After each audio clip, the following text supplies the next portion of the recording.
വയനാട് ചൂരൽമലയിൽ പുതിയ പാലം വരുന്നു. പാലം നിർമ്മിക്കാൻ ധനവകുപ്പ് 35 കോടി രൂപ അനുവദിച്ചു. ചൂരൽമല ടൗണിൽ നിന്ന് മുണ്ടക്കൈ റോഡിലേക്ക് എത്തുന്ന രീതിയിലാണ് പാലത്തിന്റെ നിർമ്മാണം.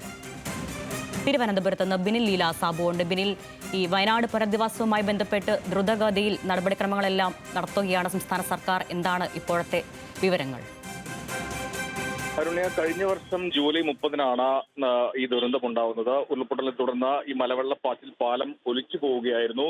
അതിപ്പോൾ നിർമ്മിക്കാനാണ് ധനവകുപ്പ് 35 കോടി രൂപ അനുവദിച്ചിട്ടുള്ളത്. 35 കോടിയുടെ പദ്ധതിയാണ് ധനവകുപ്പ് അംഗീകരിച്ചിട്ടുള്ളത്. നേരത്തെ ഉണ്ടായിരുന്ന പാലം അതിനേക്കാൾ ബലത്തോടെയാണ് നിർമ്മിക്കുന്നതെന്നാണ് ഏറ്റവും പ്രധാനപ്പെട്ട പ്രത്യേകത. നിലവിൽ നേരത്തെ മുണ്ടക്കൈ ചൂരൽമല ടൗണിൽ നിന്ന് മുണ്ടക്കൈ റോഡിലേക്ക് എത്തുന്ന രീതിയിലാണ് പാലം പണിയുന്നത്.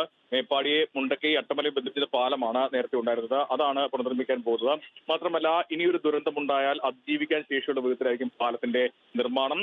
അത് കഴിഞ്ഞ ദുരന്തകാലത്ത് പുഴയിലുണ്ടായിരുന്ന പരമാവധി വെള്ളം എത്രയാണോ അതിന്റെ അളവ് തിട്ടപ്പെടുത്തി അതിനേക്കാൾ ഉയരത്തിലായിരിക്കും പാലം പണിയുക. മുൻപുണ്ടായിരുന്ന പാലത്തേക്കാൾ ഉയരം പാലത്തിനുണ്ടാകും. മാത്രമല്ല, അതിന്റെ നീളത്തിലും വ്യത്യാസമുണ്ട്. 267.95 മീറ്റർ ആയിരിക്കും ആകെ നീളം.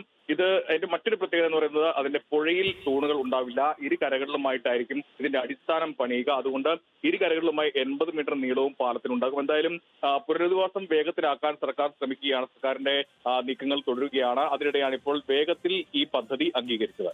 അരുണ്യ, അതാണ് വയനാട് ഉരുൾപൊട്ടലിൽ തകർന്ന ചൂരൽമലയിലെ പാലത്തിന് പകരം പുതിയ പാലം നിർമ്മിക്കുകയാണ്. പഴയ പാലത്തിനേക്കാൾ കൂടുതൽ ബലത്തോടെ 35 കോടി രൂപ അനുവദിച്ചാണ് പുതിയ പാലത്തിന്റെ നിർമ്മാണം. ബിനിൽ ലീല സാബുവാണ് തിരുവനന്തപുരത്ത് നിന്ന് വിശദാംശങ്ങൾ നൽകിയത്.